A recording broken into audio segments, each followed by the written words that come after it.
안녕하십니까. 국민의힘 수석대변인 허은하 의원입니다.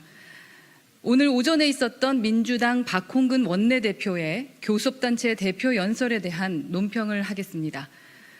첫 교섭단체 대표 연설부터 나온 탄핵, 과연 민주당은 협치의 의지가 있는지 묻고 싶습니다.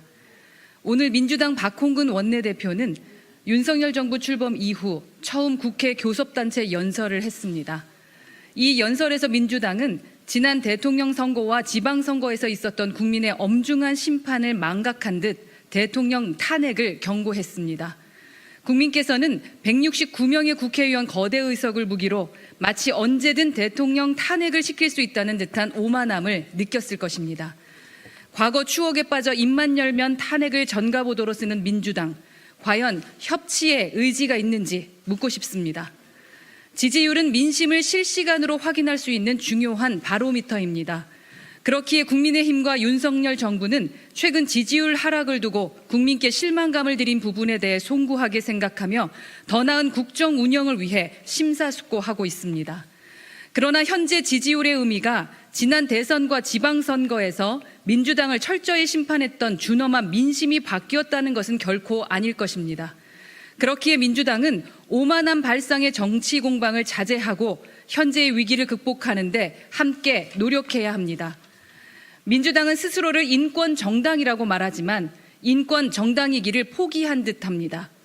박 원내대표가 종북몰이 정치기획수사라고 말한 사건의 본질은 국민의 인권입니다. 고 이대준 씨는 서해에서 북한군에 의해 피격되었지만 민주당과 문재인 정권은 이를 은폐하기 위해 도박 중독 등 없던 핑계마저 만들어 월북으로 조작했습니다. 또 탈북 어민 사건은 어떠합니까? 헌법에 엄연한 대한민국 국민인 탈북 어민은 귀순이사를 서면으로 남겼지만 흉악범으로 낙인 찍혀 강제 북송당했습니다. 국민께서는 탈북 어민이 판문점에서 자해까지 하며 군사 분계선을 넘지 않으려 하던 인권유린 현장을 목격하기도 하셨습니다. 현재의 경제위기 상황에서 민생이 먼저다라는 민주당의 인식은 환영합니다. 하지만 여야가 협치로 경제위기를 해결하기 위해서는 문제에 대한 민주당의 인식 수정이 반드시 필요합니다. 현재 부동산 시장에서 발생하고 있는 문제는 문재인 정권이 이념을 앞세운 부동산 정책을 오만과 무감각으로 실행했기 때문입니다. 그렇기에 현재 윤석열 정부가 추진하고 있는 부동산 정책은 문재인 정권의 왜곡된 부동산 시장에 대한 정상화라고 할 수 있습니다. 또한 탈원전 정책은 합리적 에너지 전환 정책이 아니었습니다. 탈원전 정책으로 국민 우량 기업이었던 한전이 막대한 적자로 세금이 투입돼야 하는 국민 부단 기업으로 전락해서 민생 경제에 큰 위협이 되고 있기에 원전 정상화는 반드시 필요한 정책입니다. 민주당은 아직도 대기업을 소수 재벌로 편가르기 하고 있습니다. 한국이 경제대국으로 발돋움한 것에는 국민들의 노력이 가장 중요했습니다. 하지만 기업가들의 혁신이 없었다면 불가능했을 것입니다. 국민의힘과 윤석열 정부는 왜곡된 정부 중심의 경제를 시장 중심의 경제로 정상화하여 반드시 경제 활력을 다시 살리겠습니다.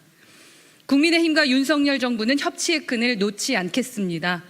현재의 경제위기 해결부터 저출생, 인구 소멸 등 대한민국 미래에 대한 고민까지 국회라는 민의의 전당 아래 계속 이어나가겠습니다. 부디 민주당도 민생 살리기와 미래라는 대의를 위해 당리당략적 편견 없이 협치의 장에 나서주시길 바랍니다. 이상입니다.